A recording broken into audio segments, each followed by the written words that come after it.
bailiff take your car even if it's not registered to you?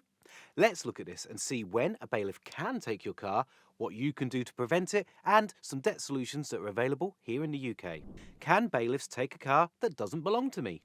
Bailiffs can only take items, including cars and other vehicles, which belong to the debtor themselves. They cannot take a car that doesn't belong to you. However, you may well have to prove that the car belongs to somebody else.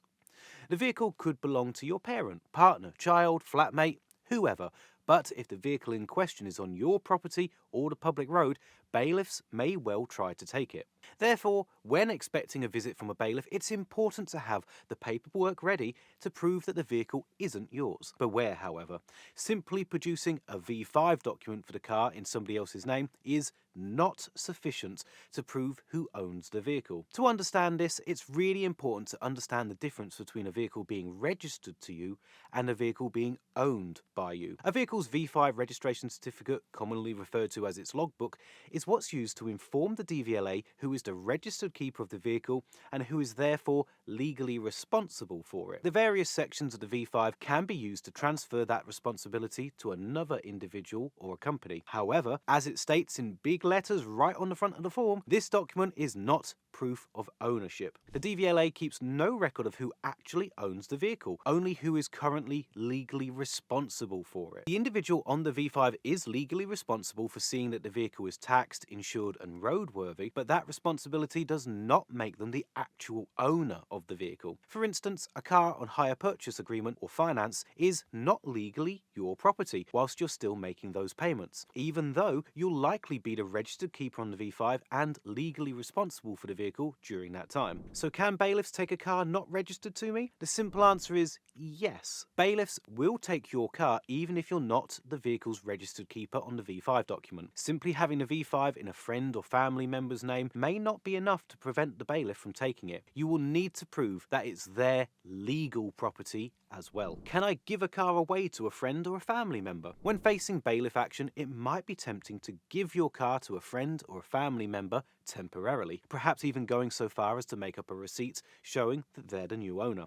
However, this tactic could land you in trouble. Hastily giving away an item worth hundreds or even thousands of pounds is likely to be interpreted as trying to hide your assets from the bailiff and from your creditors, which is unlikely to look very good if presented in court. Additionally, if a bailiff has visited your house once already and added your car to their inventory of goods, you will be breaking the law by hiding, selling, giving away, or removing anything contained in that list, including your car. There are a number of other perfectly legal things that you can do to make it harder for bailiffs to seize your vehicle. For instance, you could move your vehicle away from your location to somewhere like a friend or a family member's driveway, as bailiffs cannot remove your vehicle from private land. Don't park your car on a public street. Bailiffs can and will remove your vehicle from the public road even if it's some distance from your house. You could arrange a payment. If the bailiff comes to take your car, you can agree to pay what you owe within 2 hours of them issuing the demand. Or you could agree to a controlled goods agreement. This type of agreement is essentially a regular payment that settles your debt. Additionally, if you do have your vehicle clamped, you shouldn't try to remove the device or move the vehicle. It's illegal to do so. If you think that a bailiff has broken the rules by clamping or seizing your car, you can contact Citizens Advice for more information and assistance. Of course, it is always far better to deal with your finances before things escalate to court or bailiff action. If you're struggling with debt, then there are options available here in the UK. Some are free to use and others include fees, and each will have their own pros